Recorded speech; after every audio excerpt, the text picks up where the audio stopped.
Imeelii haaraa akkamittiin banachuu danda'a? Imeelii koo namaatu naa bane akkamittiin ofii kiyya amma kan namni naa bane san remove godhe diileetii godhe akkamittiin ofii kiyya haaraa banachuu danda'a kan jettanii na gaafachaa turtan jechuudha.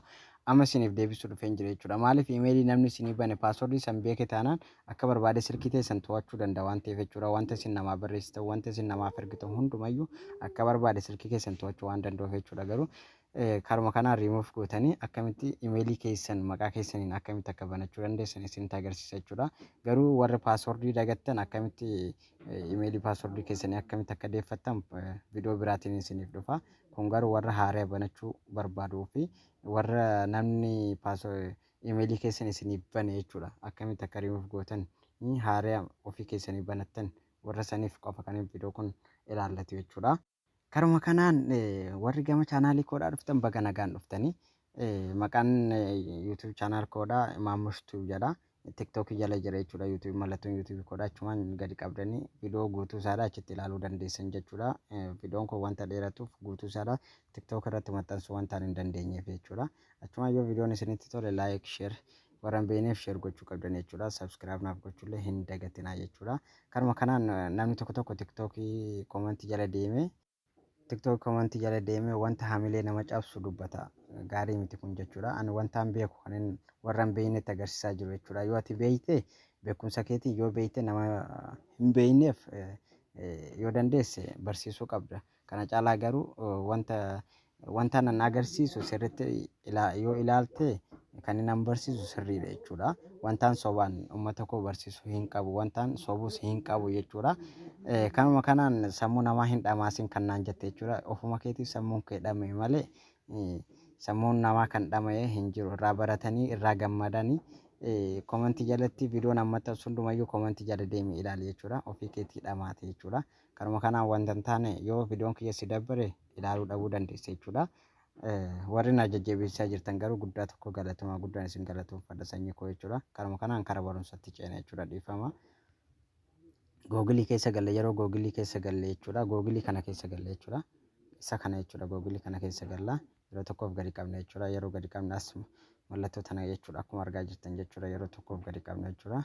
As akkuma argaa jirtan jechuudha. Yeroo tokkoof gadi qabna jechuudha. Ishee kanarratti jechuudha. Akkatti nu barbaada jechuudha. Yeroo akkatti nu fide jechuudha. Kireet akkaawuntii jennaan jechuudha. Maaliif haaraa banachuu barbaanne waan ta'eef jechuudha. Kireet akkaawuntii jennaan jechuudha. Yeroo akkatti nu dhufe jechuudha. For myself jennaan jechuudha.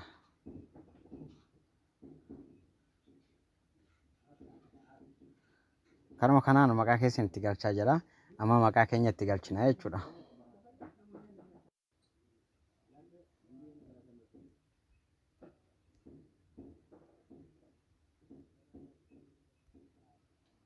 Taaganya appii jedhanii isa nakessi jedhan jechuudha.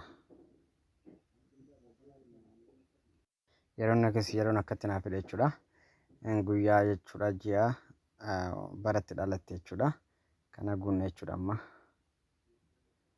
Duwwaa tokko jalaan jedhee. Jennaan asittillee waggaa 20 ol ta'uu qaba jechuudha.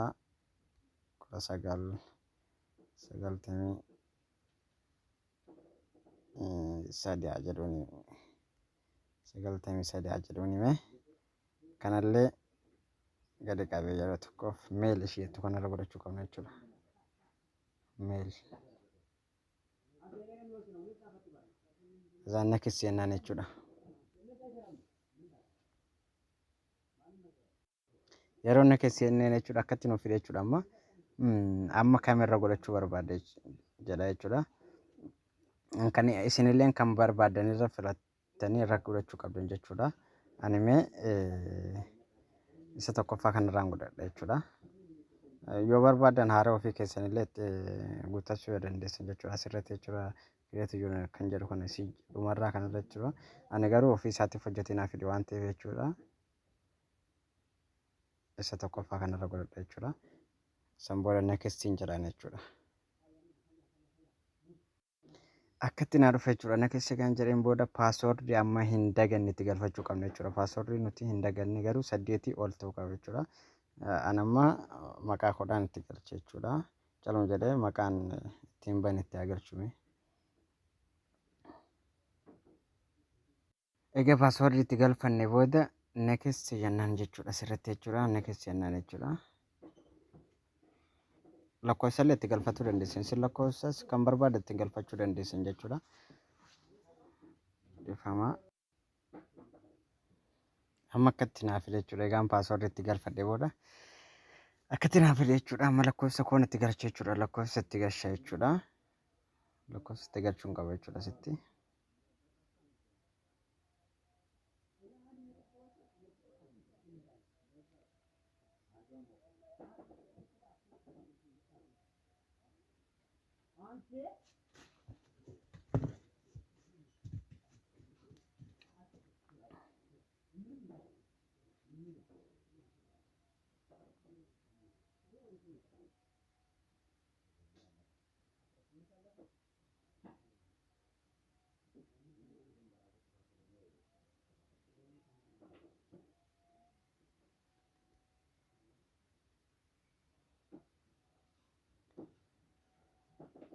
Lakkoofsa gaanti galfadhe booda next jedhaan jechuudha. Lakkoofsa gaanti galchu booda next jedhaan jechuudha. Garuu isin lakkoofsa illee itti dhiisuu illee dandeessan jechuudha. Yoo lakkoofsa itti galchuun barbaanne asitti shitanatti gadi qabuu dandeessan jechuudha. Amma lakkoofsaan illee rakkoo hin qabu waan ta'eef jechuudha. Next jedhaan jechuudha. Amma akkatti naa dhufe jechuudha. Akkuma argaa jirtan jechuudha. Naa banee jira jechuudha. Naa banee jira jechuudha. Amma next jedhaan jechuudha. Amma asitti jechuudha. Next jedhaan jechuudha. Akkuma argaa jirtan jechuudha. Naa banee jira jechuudha. Yoo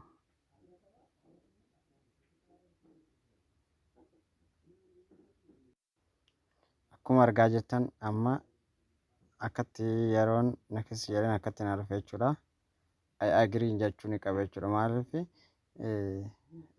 seera googiliidha hundumayyuu fudhadheen jira jechuudha. Fudhattee jirta gaaffii na gaafattee ishii agree jedhaan jechuudha. Isa dhumaa kana irratti jechuudha. Akkuma argaa jirtan jechuudha.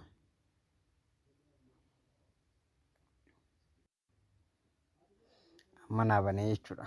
Akkuma argaa jirtan jechuudha. Naa banee jira. Asitti yeroo tokko gadi qaba jechuudha.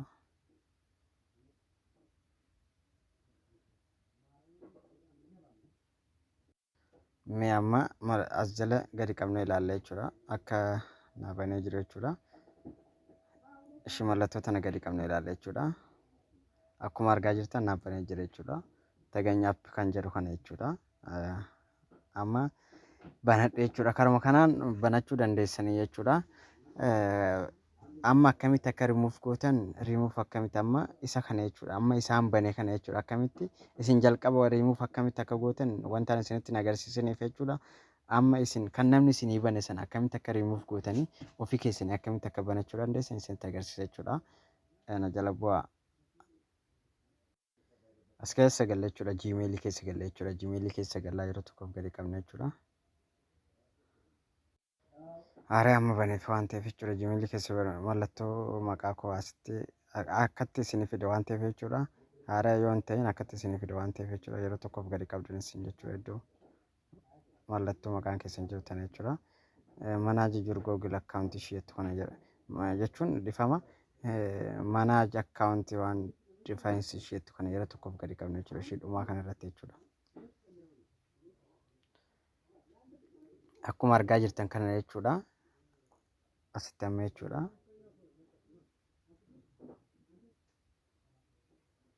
Asitti jechuudha. Yeroo tokkoof gadi qabna jechuudha. Asitti ishee Google jettu kana yeroo tokkoof gadi qabna jechuudha. Akkatti naaf fide jechuudha. Akkuma argaa jirtan jechuudha. Remove isheetu kana yeroo tokkoof gadi qaba jechuudha. Remove isheetu kana yeroo tokkoof akkatti gadi qaba jechuudha. Asitti akkuma argaa jirtan kana jechuudha. Gama jalaa kanatti jechuudha. Naaf fide jechuudha. Karuma kanaan isin